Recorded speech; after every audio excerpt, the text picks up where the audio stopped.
तो आप हमारे साथ जुड़ चुके हैं शहीद दिवस के ऊपर चर्चा करेंगे। तो सबसे पहले हम लोग जानेंगे आज 23 मार्च है। कितने मार्च है?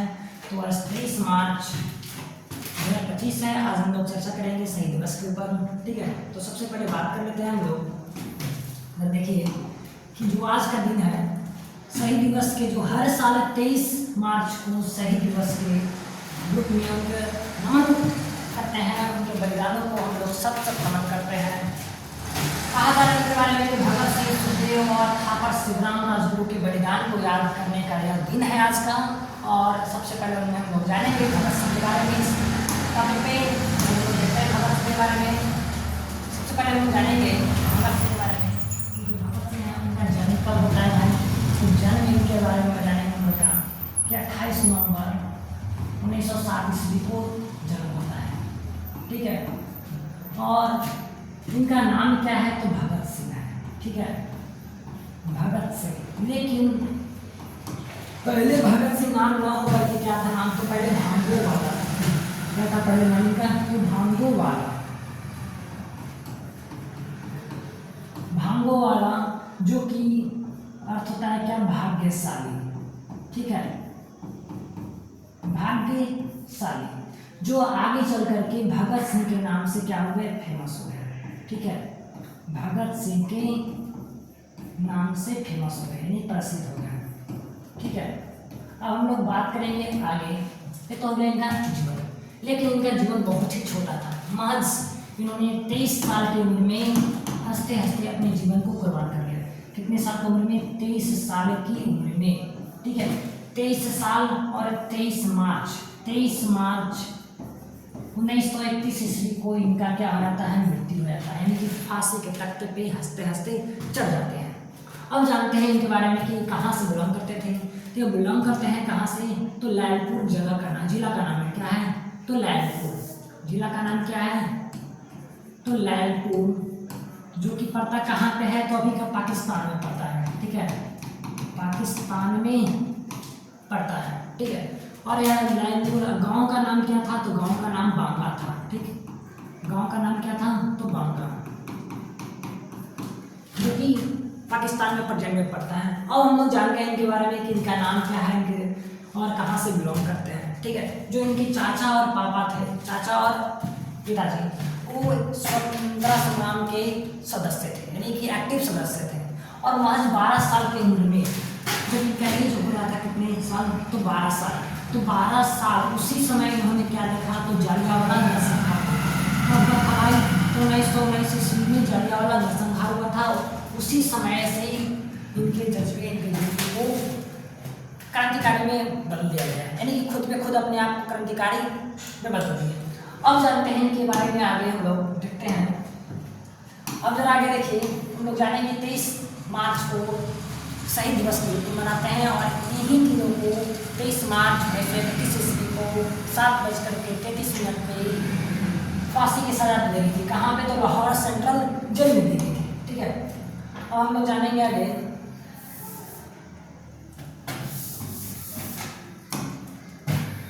अब जरा देखिए, बात कर लेते हैं हम लोग। अभी तो बात कर लिए इनके बारे में। 1907 ईस्वी में इनका क्या हुआ था? जन्म हुआ था, ठीक है। और सक्रिय सदस्य थे। इनकी शिक्षा के बारे में हम लोग चर्चा करते हैं। इनका शिक्षा कहाँ पर हुआ था भाई? तो इनका शिक्षा के बारे में हम लोग जानेंगे। 1919 ईस्वी में जालियांवाला बाग नरसंहार हुआ था, उनके जीवन पर गहरा प्रभाव डाला था। महज 12 साल की उम्र में इस घटना ने उन्हें अंग्रेजी शासन के खिलाफ लड़ने के लिए प्रेरित कर दिया था। उन्होंने लाहौर नेशनल कॉलेज में दाखिला लिया था पढ़ने के लिए, लेकिन वहाँ से पढ़ाई लिखाई छोड़ करके कहाँ पे चले आए? तो खुद बड़े नौजवान भारत सभा में, ठीक है। और संस्थापक बने, क्रांतिकारी गतिविधियाँ भी शामिल हो गए वहाँ से। अब जानेंगे क्रांतिकारी गतिविधियाँ क्या क्या था भाई। तो हम लोग जानते हैं इनके बारे में कि सॉन्डर्स की हत्या, क्रांतिकारी गतिविधियाँ। इनका पहला पॉइंट क्या है? सॉन्डर्स की हत्या, ठीक है। सॉन्डर्स कौन था भाई? तो सॉन्डर्स के बारे में हम लोग जिक्र करते हैं।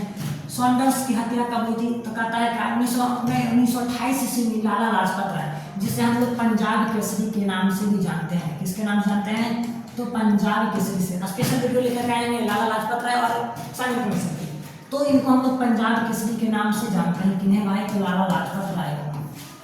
भगत सिंह और राजगुरु 17 दिसंबर को लाहौर में अंग्रेजी पुलिस अधिकारी जेपी सॉन्डर्स को गोली मार करके मार दिए। इस घटना में चंद्रशेखर आजाद ने उनकी मदद की थी। अब दूसरा का पॉइंट क्या है, तो जो असेंबली में बम विस्फोट करवाया गया था, कब करवाया गया था, तो 8 अप्रैल 1929 ईस्वी को भगत सिंह ने और बटुकेश्वर दत्त ने दिल्ली लेजिस्लेटिव असेंबली में, दिल्ली जो सेंट्रल लेजिस्लेटिव असेंबली में बम फेंका गया था। उनका उद्देश्य लोगों को मारना नहीं था, बल्कि अंग्रेजी हुकूमत को चेतावनी देना था। बम के साथ साथ उन्होंने इनकलाब जिंदाबाद के नारे भी लगाए और पर्चे बांटे, जिसमें ब्रिटिश शासन के खिलाफ संदेश था। और इनकलाब जिंदाबाद का नारा कब लगाया गया था, तो 8 अप्रैल 1929 ईस्वी को इसी दिन बम फेंका गया था। किनके द्वारा, तो भगत सिंह के द्वारा और बटुकेश्वर दत्त के। ठीक है, अब इनकी बात कर लेते हैं शहादत। ठीक है, कि फांसी और शहादत इनको कब मिली थी, तो ये पहले ही हम लोग जिक्र कर लिए थे क्या, कि एक 23 मार्च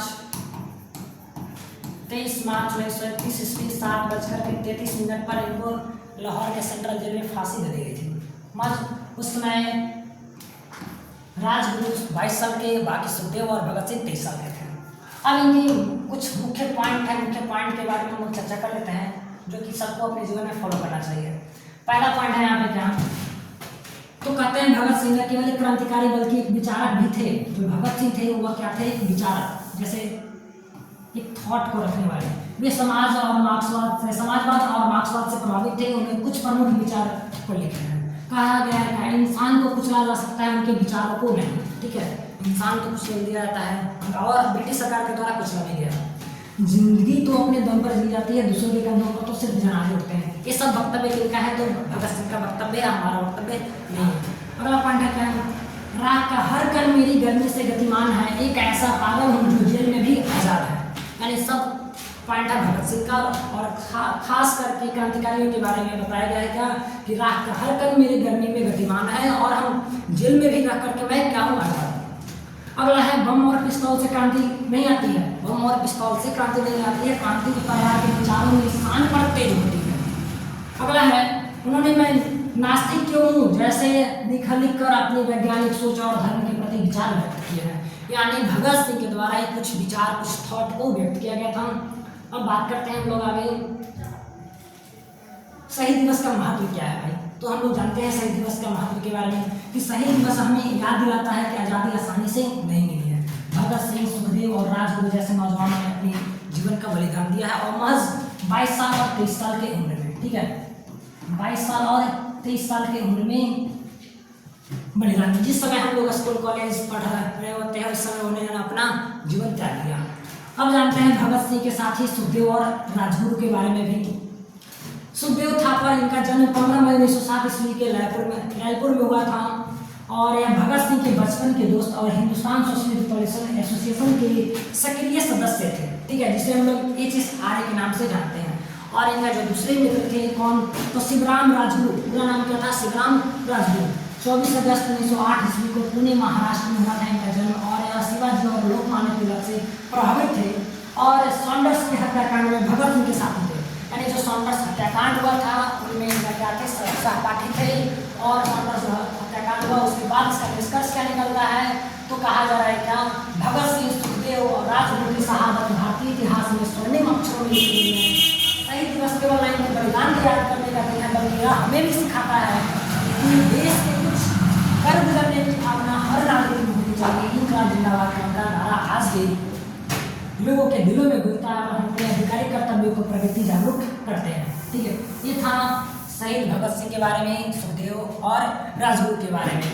अगर आपको ये वीडियो अच्छा लगा होगा तो हम साइमन कमीशन और लाला लाजपत राय, जो कि 2 पॉइंट्स इसमें इंक्लूड हुआ था, साइमन कमीशन और लाला लाजपत राय, इन दोनों के बारे में अगले वीडियोज़ में डिटेल्स में चर्चा करेंगे। तब तक देखते रहिए गुरुकुल क्लासेस, सारी रिकॉर्डेड वीडियोज़।